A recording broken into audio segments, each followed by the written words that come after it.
je ne veux plus entendre parler de lui. Ciné Parler, sur Cinéma Radio. C'est un passeport pour un autre monde. Bonjour, c'est Bobo, je sors du Méliès et je viens de voir Nuestro Tiempo de Carlo Regadas. Donc j'attendais le nouveau film de Regadas avec impatience. Alors j'ai pas vu tous ces films, j'ai pas vu Rapone et Lumière silencieuse parce que quand ils sont sortis en France, j'étais ado et du coup je me disais oh là là c'est des films mexicains chiants, je veux pas y aller. Et par contre j'adore Bataille dans le ciel et Post Tenebra Lux. Du coup j'attendais avec impatience ce nouveau film. Et je n'ai pas été déçu du voyage, donc je peux vous raconter l'histoire même si le film dure 3 heures, vu qu'elle tient sur un ticket de métro plié en 5, et que c'est ce canevas de départ qui est étendu à toutes les formes. Le film pourrait s'appeler Variation sur le couple et sur l'infidélité en 3 heures. Donc l'histoire nous raconte l'histoire de Juan, qui est poète, donc interprété par Carlo Regadas. Du coup il n'est pas poète, il est pas cinéaste dans le film, il est poète, mais bon, c'est lui. Et de sa femme, qui est jouée par sa vraie femme dans sa vie. C'est des bourgeois mexicains qui vivent dans un ranch à quelques kilomètres de voiture de Mexico. Alors je pense que c'est en journée, parce que quand ils vont à Mexico, ils dorment là-bas. Du coup, Juan écrit des poèmes et s'occupe du ranch et s'occupe des employés. Et sa femme est la patronne du ranch en fait. Donc voilà, et je ne sais plus si elle a une activité artistique à côté. Et en fait le film va être une succession de disputes et de conflits, car comme dans Eyes Wide Shut, elle a flirté avec un autre homme. Bon, elle l'a carrément trompé, elle a pas flirté en fait, elle a trompé son mari avec un autre homme. Ils sont dans une relation libre. Et à partir du moment où ça va avoir lieu, cette relation va être remise en question, parce que soi-disant c'est des gens progressistes, enfin des gens progressistes bourgeois mexicains, donc ils ont des domestiques à la peau foncée. J'ai une copine qui va régulièrement au Mexique qui m'expliquait que la scène de fellation dans Bataille dans le ciel était très révélatrice du rapport entre les corps bronzés et les corps blancs au Mexique, et le rapport de classe qu'il y avait en fait par rapport au pigment de peau, quoi, et que là-bas c'était très prégnant, et que c'était un fait aussi que les gens avaient des domestiques chez eux. Et là dans les films précédents de Regadas, eh bien on voyait qu'il y avait un conflit de classe, mais là c'est carrément établi, quoi. Ils parlent à leurs domestiques comme de la merde. À un moment la femme de Regadas dit la recette de cuisine aux domestiques. T'es tranquille, quoi. Au Mexique, t'as tes domestiques, tu peux aller au cinéma quand tu veux, tu peux faire ce que tu veux, tu peux aller à l'opéra quand tu veux. Bon, le film est magnifique. J'ai entendu dire qu'on avait reproché à Regadas d'être macho, mais c'est plutôt un film pas trop à la gloire des hommes et à la gloire de la liberté féminine, de la liberté du corps. Il y a la plus belle scène de conversation Skype que j'ai jamais vu de ma vie. En général, je déteste les conversations Skype au cinéma, mais là, ça m'a vraiment plu, la manière dont c'était tourné et dont c'était agencé. J'ai trouvé ça très beau. Il y a des moments magnifiques à un moment donné. Bien, les enfants de Regadas jouent aussi dans le film.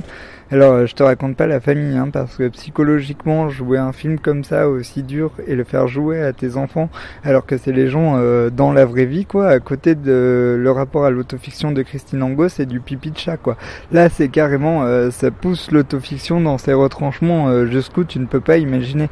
D'ailleurs, je m'attendais à ce qu'il y ait beaucoup de scènes lyriques dans le film, comme dans Post Tenebra Lux, et il n'y a pas du tout beaucoup de scènes lyriques. C'est surtout des scènes de paysages avec des taureaux et des chevaux qui sont très terre à terre. C'est magnifique, bien sûr, c'est dans la pampa mexicaine, et la manière dont ils cadrent les chevaux et les taureaux et dont ils filment le ranch, c'est vraiment magnifique, c'est très impressionnant. On a vraiment l'impression d'être dans le paysage, mais c'est pas chiant, parce que derrière il y a tout le temps une voix off qui raconte l'évolution du couple, et c'est le rapport à la nature aussi dans la relation au sein du ménage. Enfin, ce film aborde tellement de sujets que je ne pourrais pas les résumer dans cette modeste chronique, et en plus je n'ai pas la culture et la connaissance de la société mexicaine et des rapports de couple au Mexique pour développer, mais en fait je pense que c'est assez universel comme film. Il y a notamment une scène à l'opéra qui est magnifique, un concert à l'opéra qui est qui est sublime,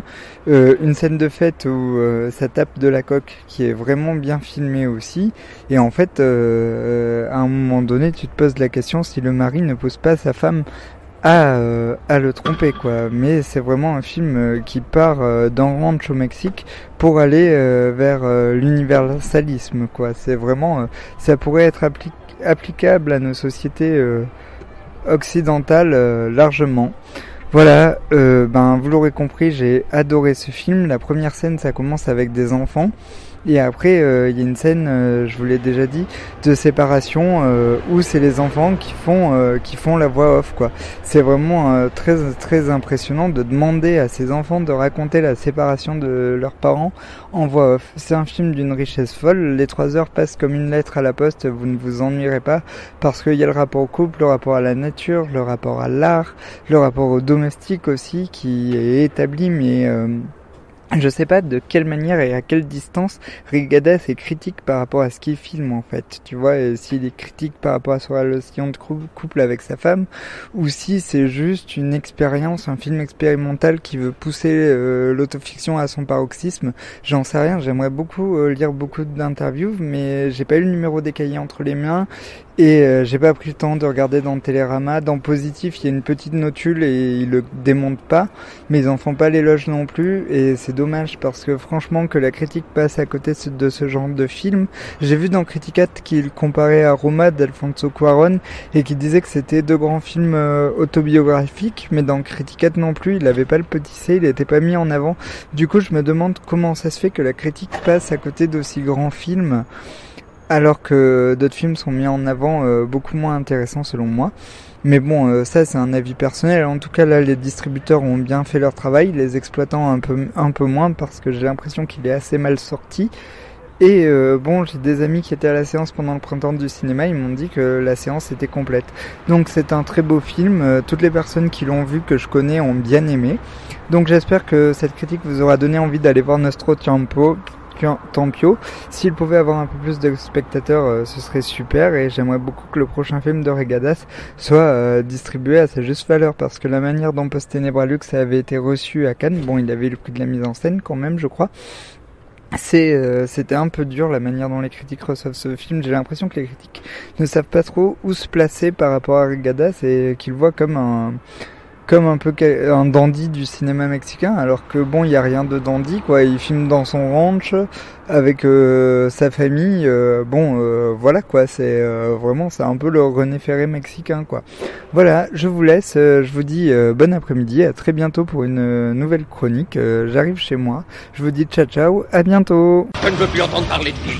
Ciné Parler sur Cinéma Radio. C'est un passe-mort pour un autre monde.